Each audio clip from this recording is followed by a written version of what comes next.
kemarin kan dari apa pihak kita ya, dari pihak kita itu cuman pengaduan karena ada beberapa aset yang emang bukan hak miliknya terus dikuasai. Jadi jangan sampai si di luaran itu beritanya simpang siur. Jadi buat bukti semuanya udah ada semua, biar nggak simpang siur, terus masalahnya juga cepat beres. Karena ya emang dibilangnya udah berlarut-larut, udah 3 tahun kan. Jadi saya juga pingin almarhumah Bunda Lina di sana juga tenang gitu. Jadi yang kemarin kita adukan masalahnya tentang penguasaan aset yang emang pranikah gitu. Jadi kosan saya beli tahun 2018, terus nikah tahun 2019. Jadi semuanya saya nanti ada buktinya buat sertifikat, pembayaran, apa-apanya ada gitu. Nah, yang kemarin disayangkan dari pihak sananya buat secara fisiknya mereka menguasai gitu. Sedangkan di sini juga ada hak saya emang yang mereka ambil gitu. Maka saya mau perjuangkan itu karena emang buat si kecil juga kan buat kesejahteraannya gitu. Menurut Akang sendiri yang hak yang Akang harus punya itu ya dari apa aja kan? Ya kalau yang saya jelas yang sertifikat itu ya kosan. Kalau yang lain, aset yang lain yang berupa hak waris atau harta gono gini, itu saya juga nggak ngegugat sampai sekarang karena emang semuanya udah saya taruh di safety box terus, dan sekarang udah ada di tangan Teh Putri gitu. Jadi saya sendiri sih nggak mikirin terlalu berat ke sana. Kosannya sendiri yang mana dan yang berapa pintu? Nah itu kosannya ini sendiri kan secara legalitasnya ada semua. Nah ini sertifikatnya. Jadi kalau emang benar mereka yang punya, secara legalitas hukumnya mana gitu. Yang saya pingin itu ya transparan, jadi nggak dibuat-buat. Ininya ada kwitansinya. Tahan dulu Kang. Kwitansinya Kang. Itu awal pintu? Ya. Sebesar? Ya di sininya ada tadi. Ini di sininya. Nah ini surat perjanjian jual belinya juga. Terus pajaknya juga ada, cuman saya nggak bawa. Udah bayar pajak apa-apanya. Nah ini IMB-nya. Jadi kalau emang besok atau emang ada statement yang emang dibilangnya penguasaan hak, ibaratnya ya saya buktinya udah secara legalitas juga ada semua gitu. Kan kalau akan sudah ngelaporin ke polisi, persiapan akan sendiri dari pihak akan seperti apa kan? Persiapan sebetulnya yang saya inginkan bukan persiapan atau apa, karena yang saya inginkan itu kalau bisa secara kekeluargaan dimediasi lagi itu lebih baik, karena kita pinginnya selama 3 tahun ini ke almarhumnya cepet beres gitu, ke almarhum bundanya, jadi semua nggak berlarut-larut gitu. Mungkin di alam sananya juga kasihan kan kalau emang dibilangnya masalah ini nggak beres-beres gitu. Kan kalau Rizky dengan Putri ini dia sudah tidak ada perhatian berkurang atau sudah tidak ada perhatian sama adiknya Bintang ini? Kalau perhatian dari Teh Putri sendiri ya saya rasakan masih ada lah komunikasi ya. Bagus. Dari itu juga kemarin ada SMS Om mau ketemu Dede katanya, terus mau ngajak main lah, terus perlu apa, cuman ya saya sendiri kemarin kan masih dibilangnya ya mungkin ada COVID varian baru ya, jadi nggak terlalu fokusin buat bawa si Dede keluar. Kan dengan ini ada Anda ngotot minta warisan, pembagian warisan ya Pak ya. Ini untuk investasi untuk masa depannya Bintang atau bagaimana sih? Saya sendiri nggak ngotot, maaf, saya klarifikasi ya, saya nggak ngotot, ini udah 3 tahun. Oke. Kalau ngotot, mungkin saya udah dari pertama harus ngegugat, karena ada aturannya, Rul.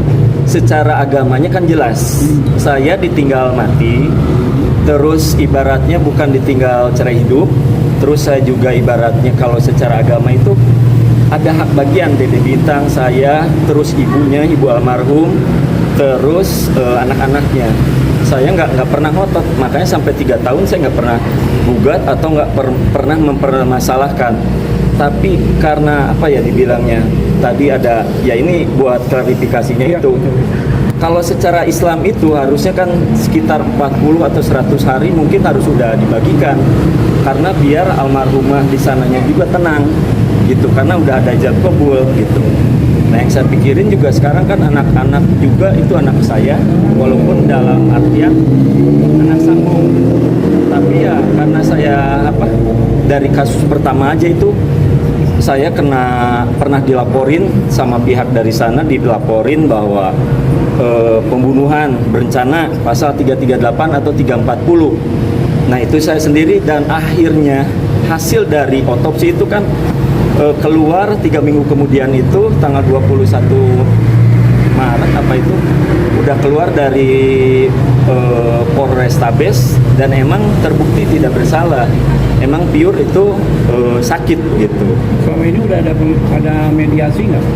Kalau mediasi udah waktu di KP Atmosfer beberapa kali, tapi karena memang ada pihak-pihak yang di belakangnya, jadi anak-anak udah deal, udah setuju, udah ada kebijaksanaan buat ke adeknya.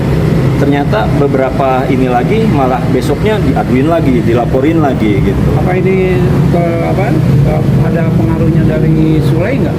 Anak-anak berubah. Kalau pengaruhnya itu nggak tahu juga ya, tapi yang saya lihat kan, masa sih seorang Rizky Febian tega ibaratnya melaporkan, dan akhirnya tega kalau secara ini kan kelihatan. Kalau sobul adabnya memandikan mayat itu kan harus lemah lembut. Nah ini apalagi di otopsi, ngeri-ngeri gimana gitu ya, apalagi ibunya tahu kan otopsi kayak gimana. Nah saya sangat disayangkan kalau emang ada pihak-pihak yang ibaratnya mempengaruhi anak yang tadinya soleh gitu. Nah ini sangat saya mohon Aiki sama Teh Putri sadar gitu, karena saya juga sayang sama ibunya. Gak mungkin saya nggak sayang sama anaknya. Kalau itu bisa aja saya tuntut kan. Waktu dulu karena emang pencemaran nama baik kasusnya, perbuatan tidak menyenangkan kena, tapi pada saat itu saya nggak ngelakuin itu karena emang posisinya pingin semua masalah beres biar almarhumnya tenang di alam sananya gitu. Siapa pihak-pihak yang mempengaruhi Pak menurut Bapak? Kenapa? Siapa pihak-pihak yang mempengaruhi menurut Bapak? Ya mungkin itu kalau dibilang ibaratnya not dibilangnya bukan senjatanya atau not the gun but man behind the gun. Mungkin kalian juga udah bisa mempengaruhi siapa aja gitu. Nanti mungkin tugas wartawan buat mencari tahu gitu. Kalau saya sendiri nggak, ya dilihat kemarin pas mediasi udah beres, tahu-tahu kemudian besoknya ada pelaporan lagi A, pelaporan lagi B. Nah itu dia, karena kita udah mediasi sama Aiki sama Teh Putri. Aiki sayang nggak sama adiknya, Teh Putri sayang, oke. Om cuman minta kebijaksanaan gini. Oke, udah deal sebetulnya. Tapi di sisi lain, nah kenapa pas udah deal udah beres itu besoknya berubah lagi, malah berubah laporan inilah. Makanya ini emang udah capek saya sendiri sebagai single father, ngurusin anak gak gampang gitu. Terus saya mau ibaratnya gerak lagi, sekarang masih nambah lagi laporan harus BAP, harus ini lagi. Padahal kan emang kemarin juga nggak terbukti apa-apa. Yang dituduhkan itu ternyata kalau apa ya, kalau emang dari kasus-kasus itu, kalau emang terbukti kan dari kasus yang apa binary option atau kripto, itu seminggu 2 minggu udah pasti kena, karena emang polisi sendiri ada aturannya. Menurut pasal 9 tahun 97 itu ayat 1 itu kan pasal yang paling gampang itu harus 30 hari, yang agak mudah atau sedang itu 60 hari, yang sukar 90 hari. Nah ini udah 2 kali lebaran, udah kata saya sih ya mungkin nggak tahu juga, bingung, karena emang apa yang dibilangkan, yang dilaporkan itu tidak terbukti. Dari kasus pertama ya dibilangin apa pembunuhan berencana, padahal jejak rekam medis jelas. Bunda pingsan 4 kali, yang keempat kali nggak tertolong, cuman apa takdir Gusti Allah yang nentuin, jadi malaikat Ijroil yang nyabut nyawa gitu. Dari situ udah jelas juga gitu. Terus sendiri seperti apa? ya yang saya ini sangat disayangkan, harusnya tidak terjadi otopsi itu, karena saksi udah datang, yang ibu-ibu memandikan 10 orang itu di BAP juga selama sekitar 6 jam lebih waktu dulu. Tapi ibu-ibu dibilangin nggak ada apa yang diberitakan, yang dilaporkan luka lebam atau memar, nggak ada. Terus dari pihak kepolisian, dari pihak rumah sakit itu jejak rekam medisnya ada. Kalaupun emang kata orang rumah sakit hari itu ada sesuatu yang emang mencurigakan, misalkan ada luka lebam, si dokter itu dari rumah sakit Al Islam itu nggak bakal ngasih surat kematian, pasti dia langsung laporan ke unit reskrim. Nah pada waktu itu karena hasil visum tidak sesuai dengan yang diberitakan, akhirnya kan emang langsung ngasih surat kematian gitu. Jadi mohon buat media, saya mohon bisa membantu proses biar almarhumah tenang di sana. Jadi jangan dibikin di roasting lagi atau main clickbait judul yang emang nantinya malah ke orang-orang di sini sendiri bikin menghasut atau jadi bikin orang itu kotor hatinya itu. Jadi dibilanglah ingin menguasai aset itu ini, padahal kan udah 3 tahun aja saya nggak gugat. Sampai sekarang saya udah nggak terlalu mikirin yang gitu-gitu. Yang penting almarhumah tenang di sana. Terus saya sendiri pingin fokus membesarkan ya buah hati itu gitu, si kecil itu. Saya juga pingin ibaratnya ya seperti beritakanlah lazy lah, males. Kalau saya males kan nggak mungkin sampai saya punya ya kerjaan keluar negeri itu, Amerika, Jepang. Ibaratnya kan nggak mudah buat bertahan di sana itu musim dinginnya. Kalau saya lazy nggak mungkin lah ibaratnya. Sekarang ada Buat magang ke Jepang atau TG disebutnya, atau P2P, privat to privat, atau government to government, buat membuka lapangan kerja yang di sini yang pada nganggur dikirim ke Jepang atau ke Korea dengan MOU yang udah jelas legalitasnya gitu. Tapi sementara ini anggap aja Akang udah punya penghasilan kan? Ya kalau penghasilan saya nggak usah bilang ke siapa-siapa ya. Yang jelas saya selama kerja atau nggak kerja, tetap yang saya utamakan itu kesejahteraan si kecil. Jadi jangan bilang lazy, males gitu. Terus dibilang gitu, kok nggak mau kerja, nggak mau ini kan? That is not your business gitu ya. Why everybody ruling my life gitu ya. Jadi agak dibilangnya banyak yang ikut campur. Akhirnya masalah ini nggak beres-beres gitu. Padahal ada yang saya pingin cepat itu biar almarhumah di sana juga tenang gitu. Dan kan yang Pak sampaikan kepada mungkin apa Kalau buat Teh Putri, Aiki, ya mudah-mudahan bisa terbuka gitu ya. Kalau emang sayang ibunya, karena ibunya juga di sana kan diibaratkan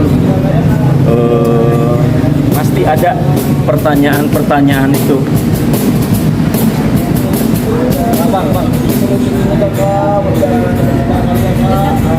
Jadi pasti di umil hisab juga pasti ditanya. Ini masalah belum beres, pasti di alam sana juga belum tenang. Makanya ya mudah-mudahan Aiki sama Teh Putri itu tergerak buat mediasi secara kekeluargaan buat adiknya gimana, karena itu juga satu rahim. Kalau buat saya sendiri sih mudah-mudahan apa ya, bisa dimusyawarahkan secara kekeluargaan gitu, nggak sampai berlarut-larut harus proses lagi, karena ya ke almarhumahnya juga nggak bakalan tenang gitu di alam sana. Tahu ada berapa hartanya sih, harta bapak di kos-kosan tersebut?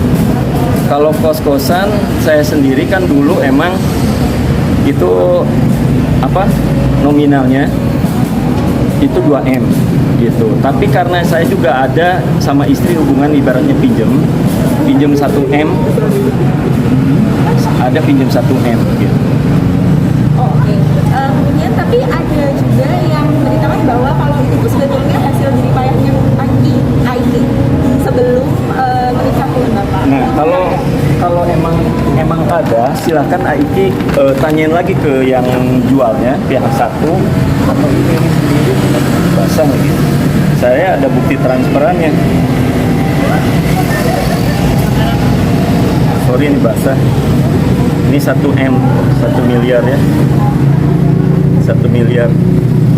300 Periperdiana, 300 juta. Itu suaminya Nisa, yang di bawahnya Nisa Nurhayati 700. Ini dari rekening saya sendiri.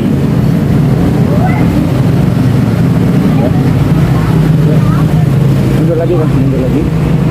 Ya. Jadi ada buktinya. Lihat lagi kan, lihat lagi.